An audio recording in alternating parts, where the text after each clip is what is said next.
The drawer was empty. That was the first thing I noticed. Not the silence. Not the fact that her phone was still charging in the hallway. Not the untouched breakfast. Not even the sticky note on the fridge that read, in her handwriting, "Don't look for me." It was the drawer. The second one down in our shared dresser. The one with her sleep shirts, old university hoodies, and that ridiculous t-shirt with a cartoon goat that said, "Eat trash, get hit by a car," all gone. Every stitch. No fights. No warnings. No slammed doors. Just absence. Bryony was gone. I stood there holding a single unmatched sock like it was evidence in a crime scene. My heart wasn't racing. It wasn't even beating fast. I felt nothing, which terrified me more than panic would have. That was 5 years ago, and in those 5 years, I never spoke her name out loud. Never told anyone what happened. Never filed a missing person report. That's the part that makes people raise their eyebrows when I explain. They ask, "But weren't you worried about her?" No, because she didn't disappear like someone in danger. She disappeared like someone escaping. And maybe that's what broke me the most. I didn't even ask why. I just took her silence as the final message and let the world swallow me whole. Moved into a basement rental beneath a laundromat. Started working night security at a shutdown mall that only opened twice a year for liquidation events.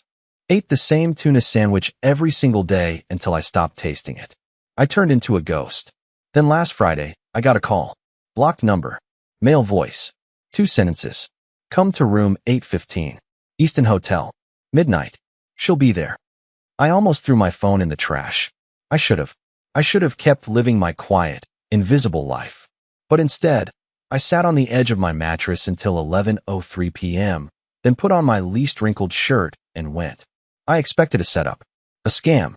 A cruel prank. What I didn't expect was her. Sitting in a hotel chair, champagne in one hand, tears on her cheek, and a limpness to her posture I'd never seen before. Bryony. Looking like someone had rewound her life and left her stuck in the static. The second she saw me walk through the door, she stood up, or tried to. Her knees buckled. She hit the floor hard. Collapsed. Security rushed in. Lights came on. A man behind a curtain screamed something about medical help. I stood there, frozen. No one even realized I was the reason she went down like that. And all I could think was, why now? Why like this? What secret was so big, it broke her when she saw me alive? Because here's the kicker.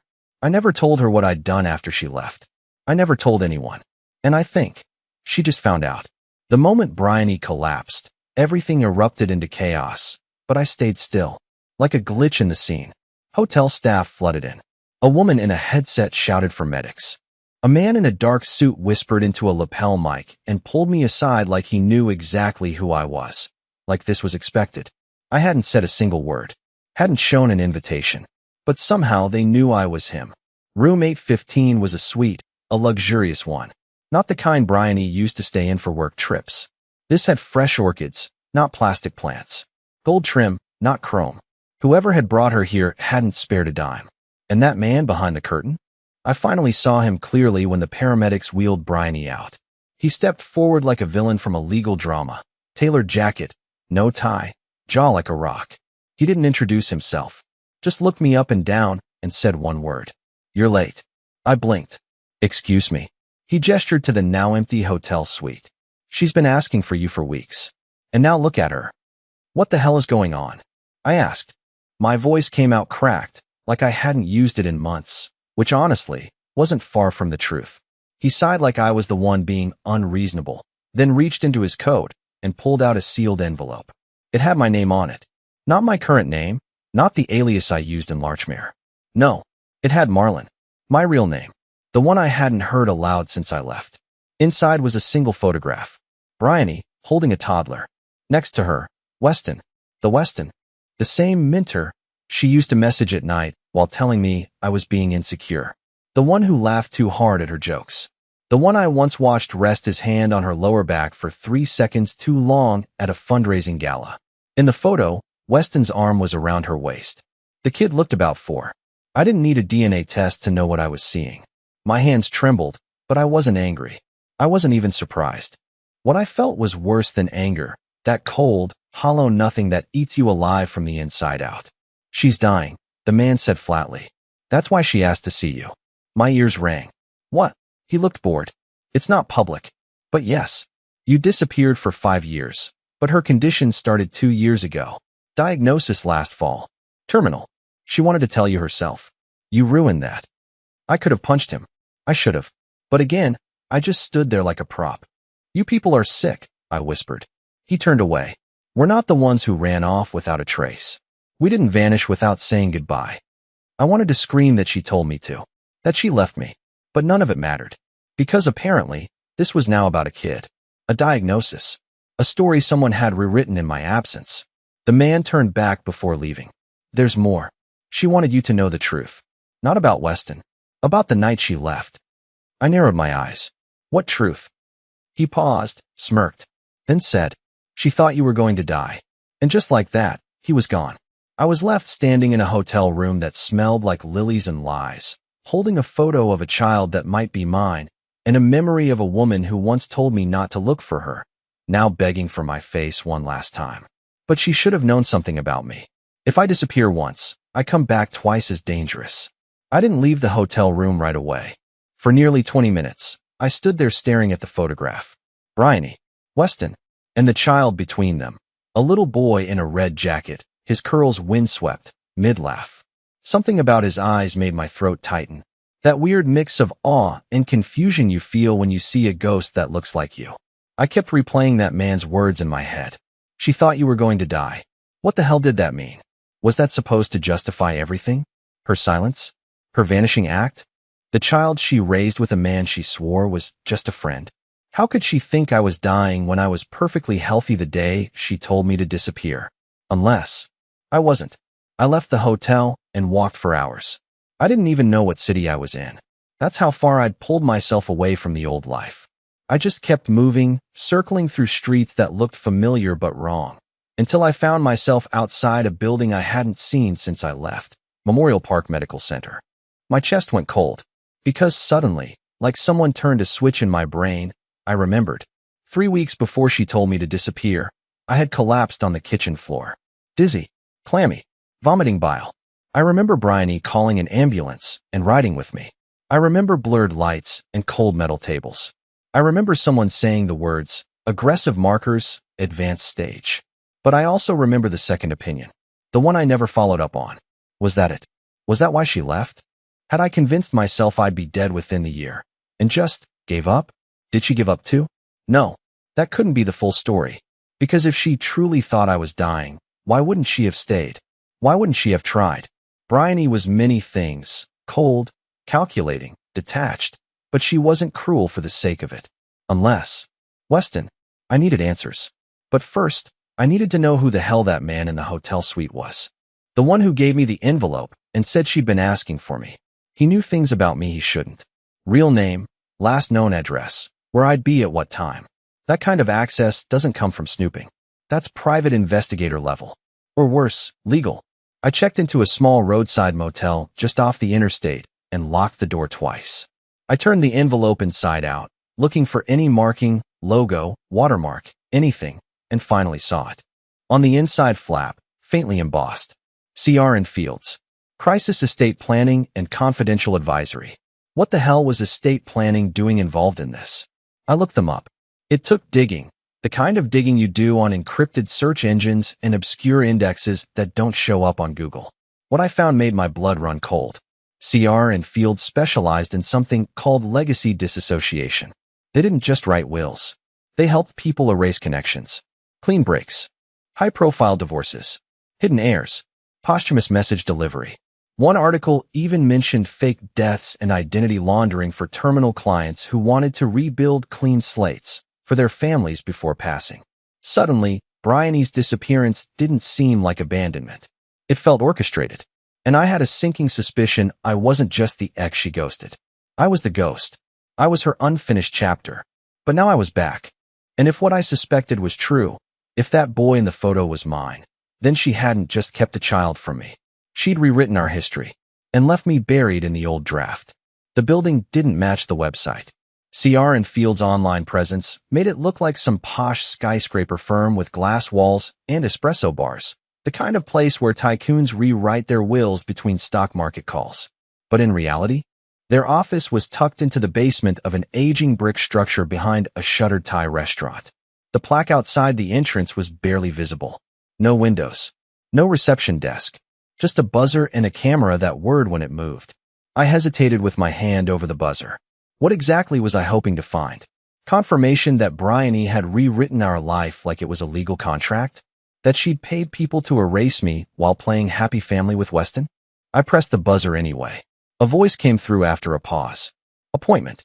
I swallowed. Not exactly. Someone from your office approached me. I was told Bryony Ashland left something for me. Silence. Then a click. The door opened. Inside, it felt colder than outside. The lighting was low, artificial.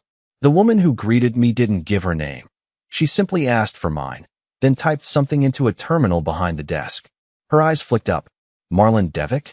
I nodded. She motioned for me to follow. We walked down a narrow hallway until she opened a heavy steel door that looked more suited for a bank vault than a legal office. Inside was a long, polished table, a small lamp, a digital recorder, and a sealed manila folder with my name on it. Again, my real name. Not the alias I'd used for years. They'd known all along. She left without another word. The door shut with a deep metallic clunk. I sat down. The folder was thicker than I expected. I opened it slowly. Inside, a printed transcript of a recorded statement. Legal documents bearing Bryony's signature.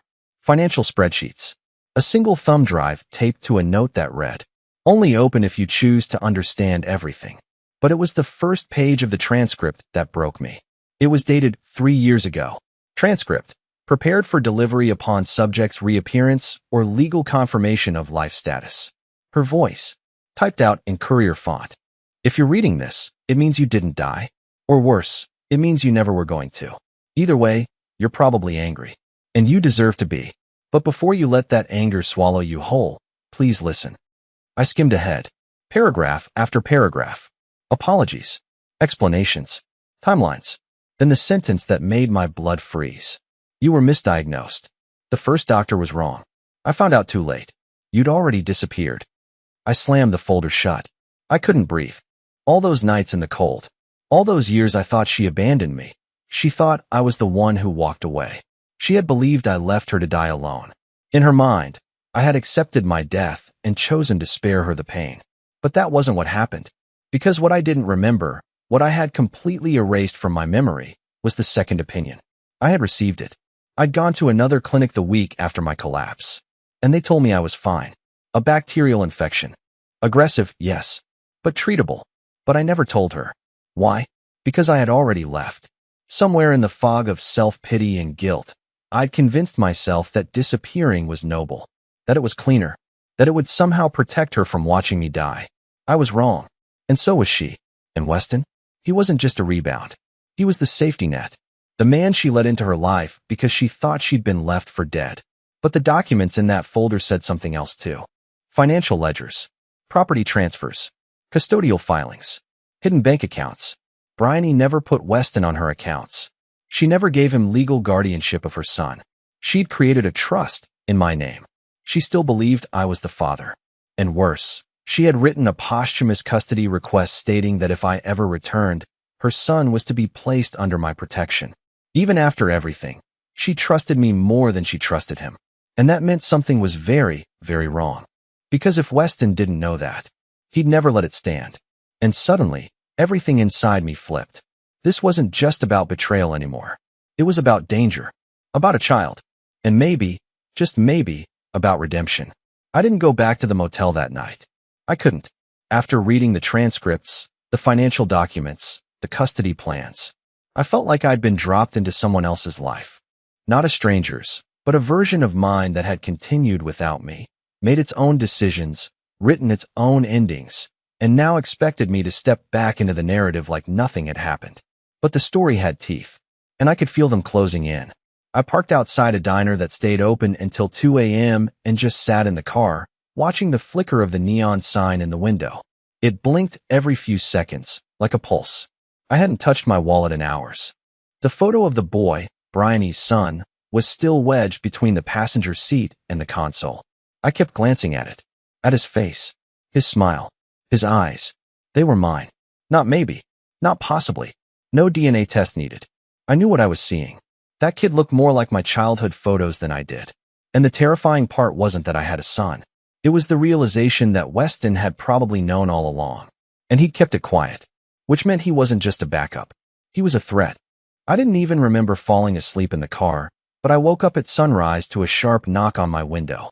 I jumped, heart hammering, and stared into the face of a man in a black wool coat and sunglasses, even though it was barely morning. He wasn't police. His stance was too relaxed, too confident, and he didn't identify himself. He just tilted his head toward the sidewalk and said calmly, "He'd like to see you." "Who?" I asked, though I already knew. He didn't answer, just turned and walked. I followed.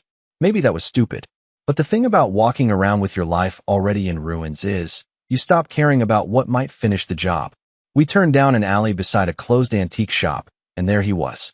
Weston, leaning against the rear bumper of a matte black luxury car, sipping from a silver thermos like we were about to play tennis together instead of confront a 5-year-old betrayal. "You look older," he said. I didn't respond. He took a long sip, then nodded. "So, you're alive." I wasn't sure. I narrowed my eyes. "Bryony thought I was dead. You didn't." "No," he said quietly. "I didn't." He didn't even flinch. Didn't try to deny it. Weston wasn't a coward. That made him dangerous. I felt my voice crack. "You knew I was alive, and you let her grieve like that?" He set the thermos down on the trunk. "She didn't grieve, Marlen. She restructured. There's a difference." I nearly lunged at him right there. But something in his tone stopped me. Cold. Calculated. Like he was already 10 moves ahead. I realized in that moment, this wasn't a conversation. This was a warning. "I read the documents," I said. "I know about the trust. The custody instructions." He shrugged. "Then you know why I needed to speak to you. You're not on the documents." "No," he agreed. "But I'm on the leash. You think she kept me around just for fun? She was scared. Of you. Of herself. Of what she'd done. And now that you've resurfaced, everything she built is going to fall apart." He stepped forward, just a little too close. "I've spent 5 years holding things together while she fell apart, while you played ghost. I paid the bills. Took her to chemo. Kept the business alive. Protected that kid like he was my own. And now you want to roll in and claim your crown?" I stared at him. "He is my own." His jaw tightened. That one sentence broke the calm he was holding. Just slightly. I saw it in his eye, the way it twitched before he forced a smirk back onto his face. "Funny," he muttered. "You think blood still means anything." That was it. That was the moment I understood. He'd known all along. And he had no intention of letting go. Not of the kid. Not of Bryony. Not of the empire they'd rebuilt after erasing me. "You're planning something," I said quietly. Weston just smiled. "You should have stayed dead, Marlen." And then he walked away. I stood there in that alley, heart thudding, hands clenched, knowing two things with absolute certainty. First, Weston didn't come to warn me. He came to test me, to see how much I knew, to decide what kind of threat I still was. And second, he was already moving to cut me out of everything. Permanently. And the only person who could stop him was lying in a hospital bed, hooked to machines, unconscious. Bryony. I had to get to her before Weston did. Because whatever she'd buried in that trust, he was going to bury for good. The hospital smelled like bleach and last chances. I hate hospitals. Always have. Even before all this. But walking through those sliding glass doors that morning, I realized something darker. I wasn't scared of death. I was scared of what Bryony might say when she woke up. Or worse, what she wouldn't. I hadn't told the nurse who I was. I didn't need to. One glance at the security desk, and the woman behind it called someone. A few minutes later, a younger nurse in navy scrubs appeared and said flatly, "You're him." I nodded. She didn't ask for ID. Just led me through a hallway that felt too quiet. Like the kind of silence you only get around dying people. "Has she said anything?" I asked. "She came in semi-conscious," the nurse said without looking at me. Her blood pressure dropped. Heart irregularity. The stress wasn't good. She hasn't spoken since last night. I swallowed hard. Did she know I was coming? She requested that if a man named Marlen ever showed up, she was to be notified immediately. "And Weston?" I asked. "Has he been here?" The nurse's face twitched. "Not since early this morning. We didn't tell him you were coming." I exhaled. That alone made me trust her. Room 317. It didn't look like a room for a dying woman. The window blinds were open. The sheets were crisp. A vase of lilies sat on the side table, wilting at the edges. And Bryony looked like someone who had lived 5 lifetimes in 5 years. She was thinner, fragile, cheekbones sharper than I remembered, but her hair still curled slightly at the edges like it used to when she let it dry on its own. Her face, even in rest, looked conflicted, as if sleep itself was arguing with her subconscious. I stood at the edge of the bed and whispered, "Bryony." "Nothing." Then softer, "It's me." Her lips moved. It wasn't a word, not really, but there was recognition. Her eyelids fluttered. Her fingers twitched. I leaned in. Then came the faintest whisper, so weak I had to replay it in my mind just to confirm I'd heard it. "Don't let him take him." My heart nearly stopped. She didn't say a name, but she didn't have to. I knew who him was, and who take meant. She was still fighting Weston, even now. I sat down, barely breathing, as the machines behind her beeped and pulsed in slow rhythm. I wanted to scream at her, to ask why she never tried to reach me, to ask if she ever loved Weston, to ask if the boy, our son, even knew I existed. But she was already fading again. Her eyes fluttered, then closed. Her chest rose slower. The nurse peeked in. I turned to her. "She's trying to say something." She's been in and out," the nurse replied, her voice soft now. "But there's something you should see. She left it for you." She handed me a small, sealed envelope. Handwritten. No address. No date. Inside was a letter. I'm not sure I can describe what it felt like reading Bryony's words after all this time. Written not to manipulate or shame me, but to reach me, finally, across everything that had fractured between us. "Marlen, if you're holding this, you came back. You lived. I don't even know what that means for us now, but I need you to know something. Weston lied. Not just to me. To all of us. He knew you weren't dying. He saw the second diagnosis. He saw the email. He deleted it before I could read it. He made me think you ran away to die alone. He said it was selfish. He made me hate you for it. And I believed him. That's on me. I was angry and scared, and he was there, always in the right place, always with answers. It wasn't love. It was dependency, and I regret every second of it. But our son is not his. He never was. And he knows it. If I'm gone, please don't let Weston near him. He's already tried. Legally. Financially. He's prepared. But if you show up before he buries me, the custody terms and the trust still hold. You have one chance to stop this. You have to fight. You have to show up this time, Marlen." I sat there, crushed. All these years, I blamed her. But she had been played, too. Weston orchestrated everything. He took advantage of chaos, turned grief into control, used Bryony's illness to insert himself into the boy's life, into her will, her business, her every move. And now that I was back, I was a liability. The nurse stepped in again. "She's sleeping again," she said gently. "But she knew you were here. Can you keep this visit off the record?" She didn't answer, just nodded once. I left the room, numb, the letter shaking in my hands. And then I saw him, Weston, waiting near the elevator, arms crossed, looking like he'd just stepped out of a board meeting. Calm, calculated. "Did she wake up?" he asked flatly. I stared at him. "You knew I wasn't dying." He didn't blink. "You shouldn't have come back." I stepped closer. "She left everything to me." "Not legally," he replied. "Not yet." I laughed. "Just once. You know what the difference is between us, Weston?" He said nothing. "I was gone 5 years, and she still trusted me more than she ever trusted you." He clenched his jaw, and I walked past him. But I wasn't done. Because if Weston wanted to play this through lawyers, fake signatures, and backroom threats, he was about to find out I'd learned something in those 5 years of being invisible. How to burn everything down without anyone seeing the smoke. It started the next morning. I was still in the motel room, sitting on the edge of the bed, Bryony's letter in one hand and the hospital visitor badge in the other, when my phone vibrated. A number I didn't recognize, but I answered anyway.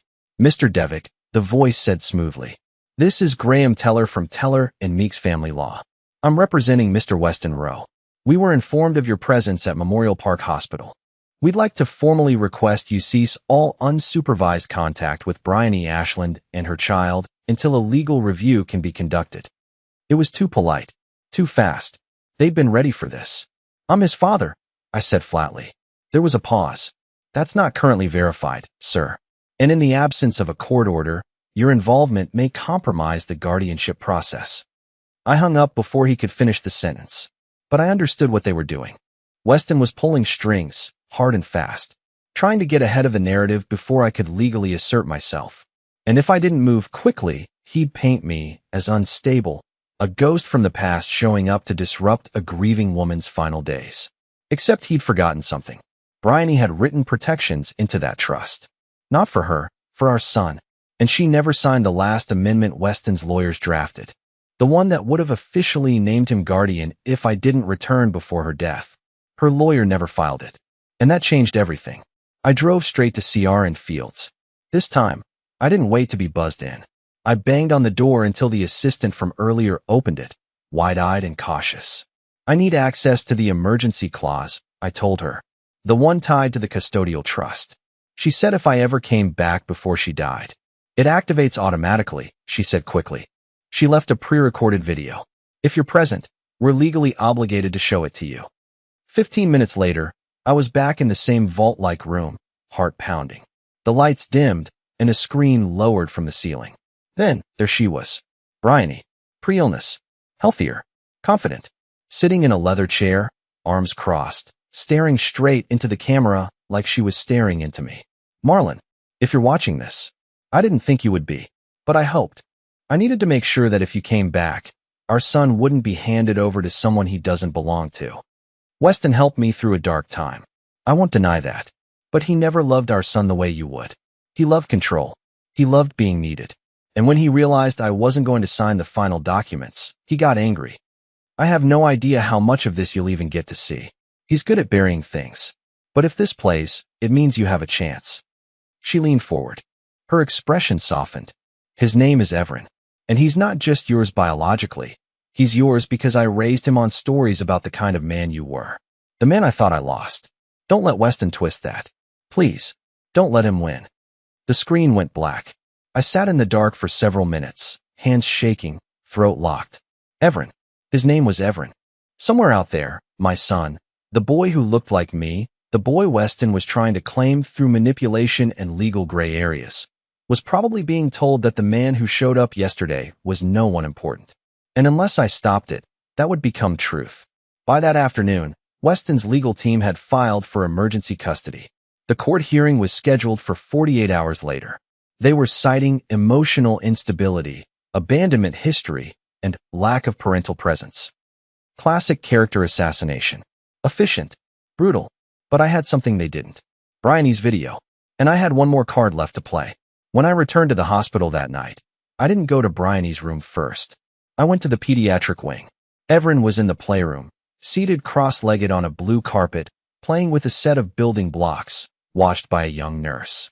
And when he turned and looked up at me, something in my chest cracked open. Not recognition. Not yet. Just this strange stillness. A gravity.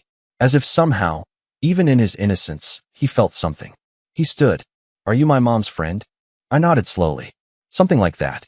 He looked at me with wide, curious eyes. You look like me. Tears blurred my vision. I knelt in front of him, struggling to find words. Before I could answer, the nurse returned and said gently, visiting hours are almost over.